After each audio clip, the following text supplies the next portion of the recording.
नमस्कार दोस्तों, हमें PSSM में रोज़ सिखाया जाता है you are the creator of your own destiny.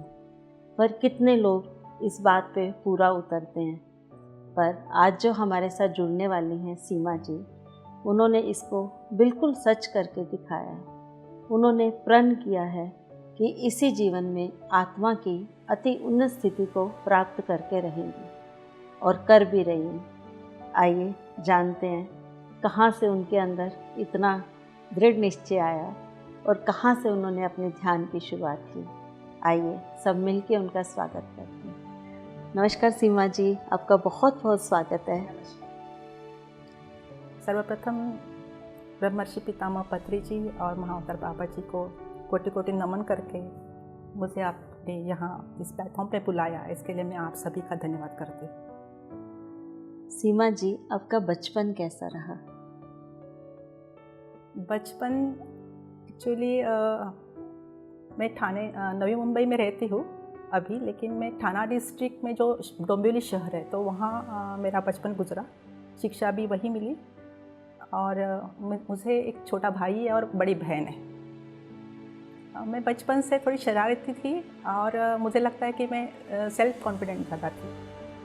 और मुझे जब भी मैं कुछ पूछती हूँ अपने पेरेंट्स को तो वो कहते थे कि तू बहुत होशियार है, तुझे कुछ बताने की ज़रूरत नहीं। लेकिन मुझे लगता था कि नहीं, वो मुझे गाइडेंस नहीं करते या तो मुझे उनका अटेंशन कम मिलता है मेरे बहन और भाई के मुकाबले।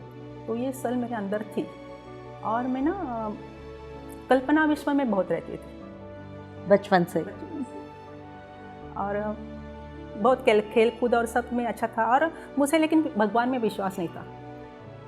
पूजा पाठ मुझे बिल्कुल पसंद नहीं था। मुझे ना उस वक्त से भी बहुत ज़्यादा सवाल थे भगवान के बारे में। मैं सोचती थी इतना बड़ी दुनिया है, सबको भगवान कैसे अटेंशन देंगे। हर कोई आता है और भगवान को कुछ ना कुछ मांगता रहेगा, तो किस तरह से वो अटेंशन देंगे। तो ये मेरे मन में बहुत बड़ा सवाल था। सीमा जी, जो आपके क्वेश्चन मन में बचपन से चल रहे थे, उनका जवाब कब और कैसे मिला आपको? देखिए क्या हुआ कि जैसे बड़ी हो गई, कॉलेज में आ गई, तो कॉलेज में आने के बाद किसी के साथ प्यार कर बैठी और भाग के शादी भी की मैंने। उसके साथ भाग के, बहुत छोटी उम्र थी और मैंने भाग के शादी की। और फिर जो मतलब गलत जगह मैंने कदम रखा और गलत बात की, तो उसके बाद जो समस्याओं का इतना बड़ा मतलब श्रृंखला जो हम कह सकते हैं वो आई। मेरी इतनी मतलब हम जो सोचते हैं वो वैसा होता नहीं। मेरी सारी जितनी भी आशाएं थी तो ऐसा लगा कि सब पानी फेर रहा है, कुछ हो नहीं रहा है, ये तो कुछ अलग ही है। तो जो सोचा नहीं था वो हुआ। फिर बहुत दुख लगा मन में और हर बार वही मतलब बहुत कम हम साथ रहे। 2 साल का ही हमारा साथ था, लेकिन उस दौरान बहुत सारी मतलब झगड़े, परेशानी, मेरा अस्वास्थ्य भी आया था उस वक्त और हम मतलब मारने तक भी उनकी ये गई थी। तो मुझे मारते भी थे और मैंने ये देखा कि वो मेरी जिम्मेदारी नहीं उठाने को तैयार है।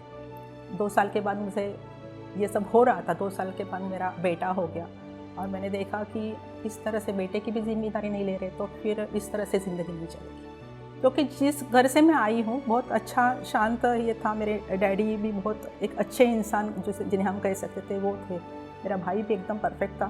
तो मुझे लगा कि इस तरह से ज़िंदगी नहीं जिएंगे। तो मैंने डिसीजन ले लिया कि नहीं, अब ज़्यादा आगे नहीं जाएंगे। फिर हम दोनों अलग हो गए और फिर क्या, अलग हो गए तो नई परेशानी खड़ी हो गई। जैसे कि सिंगल पेरेंटिंग थी, बच्चे का पालन पोषण करना था, उसे बढ़ाना था। ऊपर से समाज की जो सोच रहती है, एक अकेली महिला जब होती है तो उसके बारे में जो सोच रहती है वो उसका सारा मुझे सामना करना पड़ा। एक बात इस दिनों में अच्छी रही कि मुझे अच्छी नौकरी थी और नौकरी की वजह से मैं इकोनॉमिकली साउंड थी। मुझे कभी किसी के साथ हाथ फैलाना नहीं पड़ा।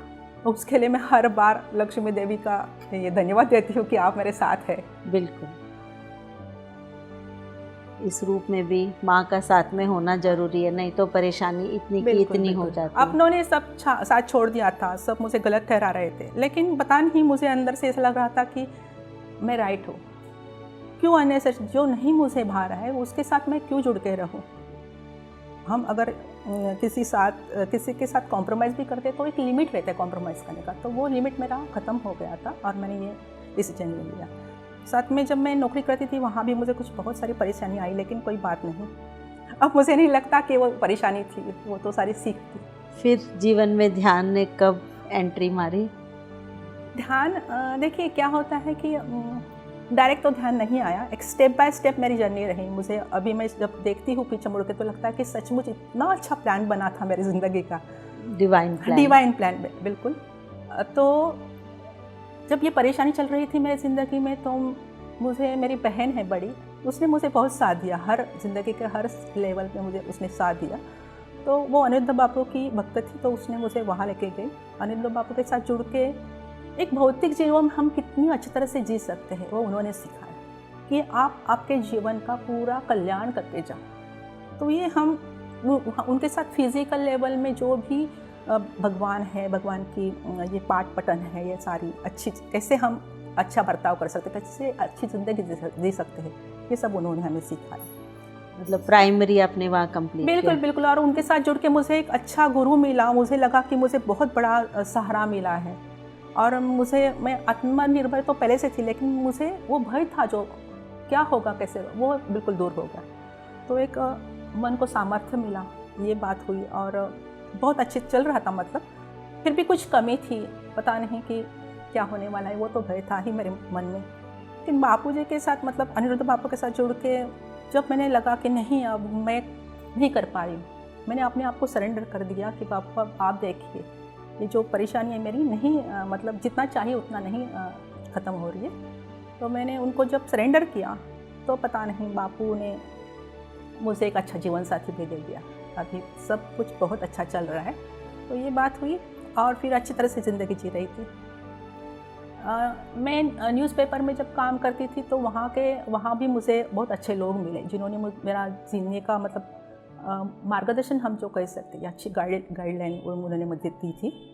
तो वो भी मुझे आगे आने के लिए काम आई। अनिरुद्ध बापू के साथ जुड़ते जुड़ते 2016 आ गया। 16 में मैंने अपनी नौकरी बदल दी थी। पहले नौकरी में ज़्यादा बहुत ओवर वर्क होने लगा, तो मुझे लगा कि नहीं अभी क्विट करना चाहिए। और मैं 3 महीना तक मैं घर में रही थी। और मुझे लगा कि सब उन्हीं दिनों में 2016 में बापू जो थे वो अपना उन्होंने प्रवचन वगैरह सब बंद किया था। तो जो भी मुझे मिलता था, एक मेरी आत्मा की जो भूख थी या तो मेरी जो मुझे कुछ चाहिए, वो जो चाहत थी वो भी मिलना बंद हो गई। और मुझे लगा ये क्या चल रहा है, कुछ नहीं मिल रहा है, मतलब ऐसा लगा कि नहीं सब ठहर गया है। और उन दिनों में एक लेडी, संध्या करके एक लेडी है जो मेरी बहन के साथ जुड़ी थी, तो उन्होंने कहा कि हरिद्वार में शांति कुंज है जो गायत्री परिवार है बड़ा, पंडित श्री राम शर्मा आचार्य जी वो मतलब उनका वो फाउंडर है, वो वहाँ के गुरु हैं। तो उन्होंने कहा कि चलो हम अभी हम एक पिकनिक निकाल रहे हैं, वहाँ जाके हम दर्शन करके आएंगे। तो मैं भी उनके साथ चली गई। वहाँ गई तो पता नहीं मतलब इतना अच्छा मुझे लगा कि कुछ अलग मिल गया। और उनकी जो सीखें थी, गायत्री मंत्र, उसका अनुष्ठान, जप जाप, या तो उनके यज्ञ कर्म थे, उनके बुक्स थे, बहुत सारे बुक्स। तो मुझे लगा कि वो एक चेतना के लेवल पे, मतलब आफ्टर डेथ, मुझे यहाँ बापू के साथ मैं फिजिकल लेवल में थी और उसके आगे जो हमारा आत्मा है वो कार्य करता है, वो थोड़ी समझ वहाँ तक आई। मेरे मन में बहुत सवाल थे कि हिमालय में सब ये अपने ऋषि मुनि या तो सारे बड़े गुरु वहाँ जाके ये करते हैं, तो क्या करते होंगे। तो इनके जो एक बुक है श्री राम शर्मा आचार्य की, वो मैंने पढ़ी, तो उसमें से मुझे बहुत सारी जानकारी मिली। जैसे कि मास्टर होते हैं जो फिज़िकल लेवल में नहीं रहते और वो किस तरह से अपने भक्तों को, या तो ये बड़े जो काम कर रहे हैं इस लेवल पे, उनको कैसे पास करते हैं। तो ये सारी जानकारी मुझे मिली। सेकेंडरी भी पास हो गई। बिल्कुल बिल्कुल। मुझे ऐसा लगा कि पहले 10वीं तक मैं अपने पिता के घर में थी, जैसे बापू को मैं अपना पिता मानती हूँ, तो उन्होंने मुझे उठा के गायत्री परिवार के साथ जोड़ दिया। और वहाँ मुझे गायत्री परिवार में हम जानते हैं गायत्री माता सविता देवता कहते हैं, जो सूर्य देवता है, तो उनकी उपासना होती है। तो सूर्य देवता की उपासना करते करते वो जो उनका तेज है, मुझे लगा कि मुझ में आ रहा है। तो मेरी सोच रहे, या तो मेरा रहन सहन रहे, या तो मेरी आंतरिक जो क्या बोलते हैं, एक स्ट्रेंथ है ना, वो बहुत ज़्यादा बढ़ गई, सूर्य की ऊर्जा बिल्कुल के साथ बिल्कुल। साथ। हाँ, और मुझे हर जगह अबंडेंस लगने लगा, अरे सब बहुत है, अच्छा है, बहुत अच्छा लगने लगा। और ये तो बात उधर हुई। होने के बाद उनके साथ तो मैं मतलब हम सोचते कि हम महाराष्ट्र में रहते हैं तो कहाँ बार बार हम उत्तराखंड में जाएंगे। फिर आप यूनिवर्सिटी में कैसे आए?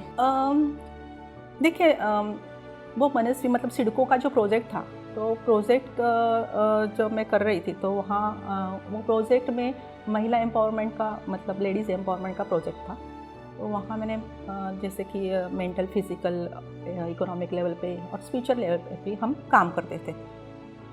मुझे उस वक्त ये स्पिरिचुअल में मैं इतना अंदर गई थी कि मुझे हर चीज़ एक सेवा के रूप में देखने का, मतलब ये अंदर से ही आता था कि नौकरी है, ठीक है, पगार मिलता है, लेकिन ये मेरी सेवा है जो आज इतनी हज़ारों महिलाओं के साथ मुझे जोड़ रही। तो वहाँ मेडिटेशन का भी क्लास चलता था। तो रामचंद्र मिशन संस्था है, उनका हार्टफुलनेस मेडिटेशन चलता था। तो उनके साथ जुड़कर मैंने हज़ारों महिलाओं को उधर भी उनसे जोड़ दिया, मेडिटेशन में लाया मैंने। प्लस वहाँ सेंटर में ही ना रह के मैंने बाहर की जो संस्था है, जैसे कि स्कूल है, टीचर्स लोग हैं, या तो वृद्धाश्रम है, अनाथाश्रम है, बालिका आश्रम है, तो सब जगह में जा के मैंने उनको इसकी पहचान करा ली कि आप मेडिटेशन करो, मेडिटेशन में आओ, जिससे आपको जो भी, तो वो मुझे पता था कि मेडिटेशन में क्या होता है, लेकिन अभी जो मिल रहा है विजडम वो वहाँ नहीं था बिल्कुल। क्योंकि मेडिटेशन करो, हाँ, जो भी हो रहा है आपका अनुभव लिख लो। फिर PSSM कैसे आया जीवन में? वो सिडको का प्रोजेक्ट चल रहा था और कोरोना आ गया, 2020 में कोरोना आया, प्रोजेक्ट तो बंद हो गया, सभी लोग घर में बैठ गए, मैं भी घर में बैठ गई। फिर हम यूट्यूब से जुड़ गए, जो भी हमारे स्पिरिचुअलिटी है हम यूट्यूब में देखने लगे।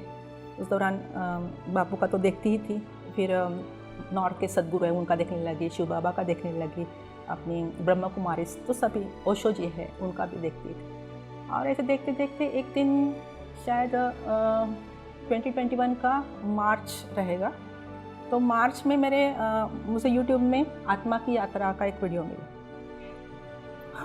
बस आत्मा के बारे में तो मुझे बहुत मतलब इंटरेस्ट था कि नहीं, क्या है आगे, वो जानना है। क्योंकि इसके पहले मैंने एक बुक पढ़ी थी, मैनी मास्टर मैनी लाइव्स, तो वो बुक पढ़ने के बाद मुझे ये श्योर हुआ था कि नहीं, हमारे बहुत जन्म होते हैं। ये वहाँ श्योर हो गया, जो भी मेरे अंदर थी कि नहीं, शायद यही अकेले जन्म है, लोग बोलते हैं लेकिन होगा नहीं होगा, तो वो श्योर हो गई। तो आत्मा के बारे में और जानने के लिए मुझे एकदम आत्मा जैसे भी पढ़ा चालू हो गई और सुना, ओहो माय गॉड, मुझे इतना कुछ मतलब मिल रहा था और मेरी प्यास बढ़ने लगी। और क्या, और अच्छा ये लगा कि कोई भी नॉर्मल लेडी आके अपने जीवन के बारे में आत्मा के लेवल पे बात कर रही है, तो मुझे बहुत अच्छा लगा। फिर जितने भी आए वीडियो देखना चालू किया, बहुत चालू किया। वीडियो उठा के सीधा मैंने अपने बहन को शेयर किया, क्योंकि उसकी और मेरी जर्नी बहुत सिमिलर चल रही है स्पिरिचुअलिटी में, उसको शेयर किए। फिर क्या है ये, मतलब PMC हिंदी क्या है, PSSM क्या है, तो मैं ढूंढना शुरू किया। उसमें से मुझे पत्री जी मिले, पत्री जी के जो छोटे छोटे वीडियो थे देखना शुरू किया। अरे ये तो अलग स्तर का एक लेवल का ज्ञान मिल रहा है, जो मैंने सीखा उसका ऊपर का, तो मुझे वो भी इतना भाता गया। मैं देखती गई और हर चीज़ इतना मन में परफेक्ट बैठ गई, क्योंकि जीवन अच्छा किस तरह से जीते हैं ये तो पता था, लेकिन उससे भी आगे जो उनके कुछ उसूल है, उनको जो तत्व है, वो मुझे बहुत भाग है।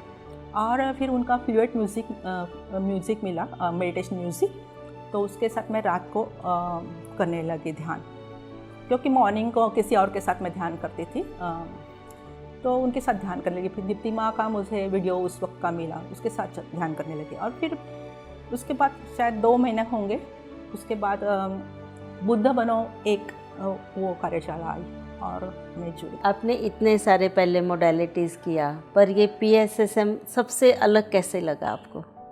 जी, मैं बार बार वही कर रही हूँ कि फिज़िकल लेवल का जो नॉलेज था वो सब एक फिज़िकल लेवल की शांति, अभी हम समझ सकते हैं कि फिज़िकल लेवल की शांति और आनंद क्या होता है, और यहाँ आके वो जो आंतरिक शांति है, सचमुच मैं अपने स्वयं से जुड़ गई, इनर सेल्फ से जुड़ गई। क्योंकि मुझे पहले भी कई बार ऐसा ये हुआ था कि कुछ तो है शरीर के सिवाय और कुछ तो है जो मुझसे बात करना चाहता है, या तो मुझे उसकी एक्टिविटी समझ में आती थी। विपश्यना में मुझे अपना ये आत्मा या अपना जो बाकी के बॉडीज़ है, 7 बॉडीज़ में जो बाकी के बॉडीज़ है ऊपर उठने का मुझे अनुभव हुआ था। तो वो सारी चीज़ें जो मैंने यहाँ मैं पढ़ रही थी या तो मैं देख रही थी या तो मैं सुन रही थी, तो उसमें से मुझे सब क्लियर हो गया कि 7 बॉडीज़ रहती है, एस्ट्रल ये वो सब, तो उनका नॉलेज हो गया था। और जैसे ही हमने वर्कशॉप शुरू किया तो वर्कशॉप में रोज़ 1 घंटे का ध्यान तो होता था, उसके बाद में जो ज्ञान सत्र होता था उसने मुझे बहुत, मतलब मैं कह सकती हूँ कि पूरे साल में मैंने जितने भी हमारे वर्कशॉप पे, जैसे कि कोरोना ध्यान हो गया, फिर 40 मास्टर्स 40 मैसेजेस हो गए, फिर इनर जर्नी है, JTTP है, सेट विजडम है, न्यू एनर्जी हो गया, असेंशन हो गया, तो और बीच बीच में जो भी छोटे छोटे आए इधर, तो वो भी सब मैं तो मैं देखती हूँ यार मैं क्या, मतलब कितना बड़ा खजाना, एक डिवाइन, मतलब यूनिवर्स बोलती है वो क्या है, सब वो सारा खजाना मुझे मिल गया। और मेरे सारे सवालों का जवाब यहाँ मिला। जैसे कि मुझे पहले भी जो भी मेरे ज़िंदगी में हुआ था वो बहुत क्वेश्चन करते थे। एक उदाहरण की ओर मैं आपको बताती हूँ कि मैं जब 24 साल की थी तो मुझे किसी स्नेक ने काटा था और मैं सीरियस हो गई थी। हॉस्पिटल में मैंने जाके मतलब सीरियस हो गई। डॉक्टर ने कहा कि नहीं बहुत ज़्यादा कुछ है, क्योंकि वो पॉइजन हुआ था, किसी स्नेक ने शायद काटा। तो कहा कि नहीं यहाँ इसका इलाज नहीं होगा, इनको हिलाओ, किधर दूसरे इसमें लेके जाओ। तो फिर एम्बुलेंस में मैं जा रही थी, एम्बुलेंस में मेरे साथ मेरी बहन भी बैठी थी, वो बीच बीच में मुझे टच कर रही थी या तो देख रही थी कि, क्योंकि सीरियस थी क्या हो। फिर तो उस वक्त मुझे ना एक सपना आया, मतलब आज मैं वो सपना नहीं कहूँगी, उस वक्त मैं पूरे इतने सालों से मैं कहती कि मुझे इतना अच्छा सपना उस वक्त क्यों आया, जबकि मैं मरने के कगार पे थी, फिर भी इतना अच्छा सपना कैसे आ सकता है। तो मुझे सपने में क्या दिखा कि मैंने वाइट गाउन पहना है, बहुत सुंदर लग रही हूँ, वाइट गाउन पहना है, और एक पहाड़ है, पहाड़ के ऊपर बहुत सारे येलो कलर के फूल हैं, और उनको छू छू के मैं आहिस्ते आहिस्ते एकदम हल्के होकर ऊपर जा रही हूँ। तो ये अनुभव मुझे हुआ। जब मैं ठीक हो गई तो मैंने ये सबको बता दिया, और वो जो बात है वो बात अभी तक मेरे दिमाग में इतना अच्छी तरह से रही कि इतना सुंदर अनुभव मुझे कैसे आया, लेकिन नहीं पता था कि वो क्या है। आज मैं बता सकती हूँ कि वो astral travel, near death experience था, एस्ट्रल ट्रैवल हो गई थी मैं, मतलब मरने की कगार पे, तो शायद मेरा आत्मा निकल गया था और वो अपनी ये जर्नी के लिए जा रहा था। तो फिर मैं बहुत खुश हो गई यार, मुझे ये सब मुझे पहले भी हो चुका था। मतलब जो सवाल थे सारे सवाल यहाँ उनके उत्तर मिलने लगे। और कोई अनुभव जो हमारे दर्शकों को आप शेयर करना चाहेंगे? जी, मेडिटेशन से तो देखिए क्या हुआ था, एक बार सेट विजडम वर्कशॉप चल रहा था और ध्यान का सत्र पूरा हो गया था, ज्ञान का सत्र भी पूरा हो गया। तो मुझे इतनी ज़्यादा नींद आने लगी तो मैं वही बेड पे सो गई। और ये 2 घंटे में मैंने जो पाया था उसकी एनर्जी इतनी अंदर थी, तो शायद मैं सोई थी ना मैं जागी थी, वो शायद अलग ही मेरी स्थिति थी। और मैंने क्या देखा कि मेरा शरीर पूरा वाइब्रेट हो रहा है। मैं सोई थी लेकिन शरीर मेरा पूरा वाइब्रेट था। एक आनंद की लहर मेरे शरीर से निकल रही थी। क्या हो रहा है समझ में नहीं आया था। अचानक से मैं पेट के बल सोई थी अपने बेड पे, तो मैंने देखा कि मैं पूरा बेड के नीचे का देख पा रही हूँ। ये क्या हुआ? फिर मैं देखती हूँ तो मुझे ऊपर का भी सब दिख रहा है, मेरा पूरा रूम मुझे देखने लगा और इतना वाइब्रेशन आने लगा। और साथ ही एक इतना सुंदर हाथ था, मतलब जैसे बच्चे का हाथ होता है, बहुत ही मुलायम सुंदर, वो मुझे यहाँ रख के मुझे पैम्पर कर रहा है। मैं पूरा फील कर पा रही कि कोई तो है और मुझे पैम्पर कर रहा है। तो ये सब हो रहा था, एक के बाद फटाफट हो रहा था। और अचानक मुझे आवाज़ आई कि हम बहुत मधुर होते हैं, तुम जो कर रही हो बहुत अच्छा कर रही हो, तुम पेड़ पौधे लगा के रखी हो, तुम पशु पक्षियों को खाना खिलाती हो, तुम्हें जो मिला है वो सभी को देना है। तो ये पहला मेरा एक्सपीरियंस था कि मैंने किसी का वॉइस सुना, किसी मास्टर का, और मैं थोड़ा डर भी गई और मैं तुरंत उठ गई। मतलब अभी मुझे बुरा लगता है कि क्यों मैं उठी, आगे क्यों नहीं सुना, लेकिन मैं उठ गई। मुझे ये क्लियर पता चला गया कि कोई मास्टर आए थे, उन्होंने मुझे मैसेज दिया है कि मुझे ये सब को बताना है। और ये तो बहुत मेरा मतलब इतना, और मैं आज तक जो सोचती थी कि नहीं मैं कुछ काम की नहीं है, लोग मेरे तरफ जिस नज़र से देखते, तो मुझे उस बार पहली बार लगा कि नहीं, मैं यूनिवर्स से चुनी गई एक लेडी हूँ और बहुत कुछ अच्छा करने के लिए। आप अपने स्पिरिट गाइड से फिर मिले उसके बाद कभी? स्पिरिट गाइड से वॉइस मैसेज तो नहीं मिले मुझे, लेकिन इंट्यूशन के तौर पर मुझे बहुत बार मतलब मैसेजेस मिलते थे। कभी अगर मेरे सामने कुछ समस्या हो या तो कुछ भी जो भी हो, हर बार वो मुझे आंसर करते थे। पीएमसी महाराष्ट्र का जेटीटीपी सत्र चल रहा था, उस वक्त मैं एडमिन का काम कर रही थी, तो ग्रुप में बहुत सारे सवाल आते थे। बहुत जितना जैसे मेरा ये ज्ञान बढ़ गया था तो मैं देती थी सवाल, लेकिन एक दो सवाल ऐसे आए कि मैं सोच में बैठ गई कि क्यों नहीं दे पा रही हूँ मैं। और मैं कुछ काम कर रही थी, शायद सब्जी काट रही थी, तो मुझे लगा कि कुछ तो ऐसा अंदर आ रहा है, और अचानक मुझे सवाल का आंसर मिल गया। और इतना सुंदर आंसर था, जो आंसर मैंने जब डाल दिया, किसने मुझे कहा था कि मेडिटेशन करते वक्त आप संगीत क्यों सुनाते हैं, क्यों हमें डिस्टर्ब करते हैं, तो ये इसका उत्तर।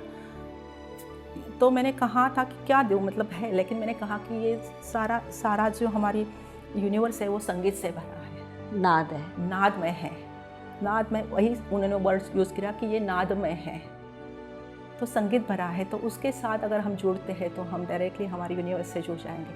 तो इतना सुंदर मुझे उन्होंने आंसर दिया, बहुत छोटे 2 शब्दों में। तो इस तरह से बहुत बार उन्होंने मुझे ये किया है।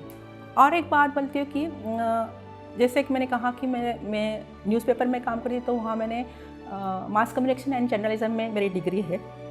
तो मुझे लगा कि मैं कुछ और काम करती हूँ, जैसे स्क्रिप्ट राइटिंग नहीं, ट्रांसलेशन नहीं, और कुछ कर सकती हूँ। तो असेंशन का वर्कशॉप था, तो पल्लवी मैडम ने कहा कि मुझे ascension on your energy book का ट्रांसलेशन कराना है, कोई अगर इंटरेस्टेड है तो बताइए। मैंने तुरंत उन्हें फ़ोन किया और कहा कि मैं असेंशन का ट्रांसलेशन करने के लिए तैयार हूँ।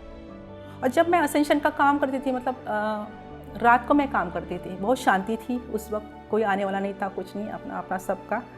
तो मैं शांति बैठी थी, और उस वक्त जैसे मैं बैठने जाती ना, तो मुझे लगता था कि कोई मेरी पीठ थपथपा रहा है।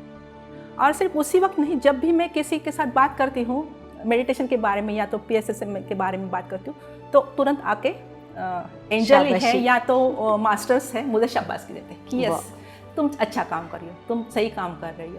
तो हर बार उन्होंने मुझे ये दिया। बुक का जब काम चल रहा था, तो कई बार ऐसा मुझे लगता था कि ये जो वर्ड है, तो उससे मुझे प्रॉपर वर्ड नहीं मिल रहा है। मैं आंखें बंद करके मास्टर को कॉल करती थी, आप मुझे प्रॉपर वर्ड जो चाहिए वो वर्ड वो मुझे बता देना। और आप बिल्कुल नहीं करेंगे, लेकिन सचमुच कुछ सेकंड में मुझे वो वर्ड मिल जाता था। तो हर बार वो मेरे साथ रह के काम करते थे। मतलब कभी भी आप एक अच्छा काम करेंगे तो यूनिवर्स आपको हर तरह से हेल्प करता है। बिल्कुल बिल्कुल। सीमा जी, ये एंजल्स सिर्फ बुक लिखते टाइम आपकी हेल्प करते थे या भौतिक जीवन में भी कभी आपकी हेल्प करते थे? जी, एंजल के बारे में बहुत सुना था, ये सारे यहाँ से ही मैंने ध्यान पाया। लेकिन एंजल पूरा विश्वास के साथ जब हम जुड़ जाते हैं तो हर चीज़ हमें अनुभव में आती है। तो ये जो बुक लिख रही थी स्वर्गारोहण, तो उस वक्त एंजल तो मेरे आसपास ही मंडरा रहे थे। मतलब टच तो होता ही था, हर बार टच होता था। और मैंने ये भी पढ़ा था कि एंजल हमें हर बार कुछ ना कुछ कहना चाहते हैं। पता नहीं, हर बार मेरे कान में आके कुछ ना कुछ आवाज़ आता रहता है। मैंने किसी को पूछा तो कहा कि एंजल आपसे बात करना चाहते हैं, अभी भी वही चल रहा है। तो कान में आवाज़ आता था। फिर मेरी आँखों में जब मैं सुबह उठती थी तो पूरा ऐसा एक ब्रह्मांड मुझे लाइट के रूप में दिखाई देता। तो ये सारे साइन हमें हमारे साथ एंजल और स्पिरिट गाइड है उनके रहते हैं। तो ये मेरे साथ रोज ही होता है। फिज़िकल मुझे किसी ने मतलब वो भी मुझे पता था कि एंजल हमें भौतिक लेवल पे भी मदद करते हैं। हालांकि मैंने मेडिटेशन के दौरान एंजल को देखा है, उनके साथ बात भी की है। बहुत ही प्यारे और बहुत ही नटखट होते हैं, ये तो मैंने जान लिया। लेकिन भौतिक जीवन में जब भी मैं इतने मुझे पता था कि ये एंजल है, वो मैकेनिकल लेवल पे भी काम करते हैं। तो मेरे एक दो कुछ चीज़ें बिगड़ गई थी, जैसे कि मेरी किचन की ट्रॉली वो बार बार आगे आ रही थी, तो वो, और मेरा दरवाज़ा का लैच। तो मैंने सोचा कि चलो इनको, वो तो आते रहते हैं तो इनको बता देते हैं। तो मैंने उनको प्यार से कहा कि प्लीज़ मेरा वो दरवाजे का लाच ठीक कर दो, और मैं रोज़ करने लगी। और मुझे लगता है कि तीसरे या चौथे दिन मेरा वो दरवाजे का लाच था जो लगता नहीं था, वो ऑटोमेटिक लगने लगा। मैं इतना मतलब सरप्राइज़ हो गई, यार सचमुच इतना हो सकता है। तो ये एक बात हो गई। और ट्रॉली भी ऑटोमेटिक बाहर आना बंद हो गई, वो अंदर ही रहने लगी। ये दोनों चीज़ हो गए। जब मेरी माँ आती थी तो मेरी माँ अल्जाइमर के पेशेंट है, तो उसको संभालना बहुत ही कठिन होता था। तो कहा था किसी ने कि ये एंजल हमें इस बारे में मदद करते, बहुत केयर करते हैं वो। तो उन माँ को जब भी उनको टॉयलेट लेके जाना है, उनका स्नान करना है, तो मैं हर बार एंजल को बुलाती थी कि आइए प्लीज़ मुझे हेल्प करिए। और आप बिलीव नहीं कर पाएंगे, इतना इजी स्मूथली सारा चीज़ होती थी। मुझे लगता ही नहीं था कि मैंने उसको नहलाया है या उसका टॉयलेट साफ़ किया या जो भी है। तो इस तरह से एंजल एकदम परफेक्ट, किसी की ज़रूरत नहीं है, एंजल आते हैं, मदद करके चले जाते हैं। सीमा जी, आप पितामह से मिली कभी? हाँ, नवंबर 2021 में जब महाध्यान को हुआ था ऋषिकेश में, तो मैं वहाँ गई थी, मेरी बहन थी मेरे साथ में, और उनके उस फ्लूइड के साथ हमने मेडिटेशन किया था। पत्री जी जब स्टेज पे थे तो उनके एकदम पास में जाके उनका दर्शन किया। जब वहाँ से लौटे थे तो हमें पता चला कि पत्री जी हर एक के साथ मिलते हैं। मुझे ये पता नहीं था, क्योंकि हमने जिस गुरु परंपरा में हम जुड़े थे तो वहाँ कभी गुरु साथ में बैठ के बात नहीं किए थे, तो हमें लगा यहाँ भी वैसा होगा। इससे बहुत बुरा लगा था मुझे, और पत्री जी से मिलना वो तो रह गया।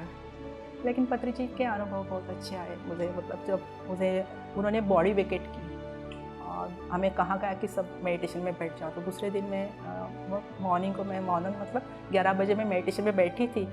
तो मैं क्या देखती हूँ कि एक हॉल है बड़ा, वहाँ हॉल के बीच में एक शव पेटी रखी है। शव पेटी में उनका जो देह है वो उसका दर्शन सब ले रहे हैं, और मैं मेडिटेशन में उनका दर्शन ले रही थी। तो मुझे एक नीली चेतना, हम कह सकते हैं, जो हमें पता है कि वो नीली चेतना आती है, वो चेतना ऐसा ऊपर आई, पूरा घूम घूम के उसने 2 चक्कर लगाए हॉल के, और सीधा आके मेरे आज्ञा चक्र में घुस गई, मेरे अंदर चली गई। वो चेतना मुझसे इतनी अच्छे से जुड़ गई, मेरे चेतना से उनकी चेतना जुड़ गई, और मैं उस वक्त का फीलिंग था ना, इतनी एनर्जी थी, वाइब्रेशन था सब, और मैंने समझ लिया कि गुरु मेरे साथ जुड़ गए हमेशा के लिए। क्योंकि गुरु जब बॉडी छोड़ते हैं तो उनका काम और बढ़ जाता है, क्योंकि वो चेतना के स्तर पे काम चालू होता है।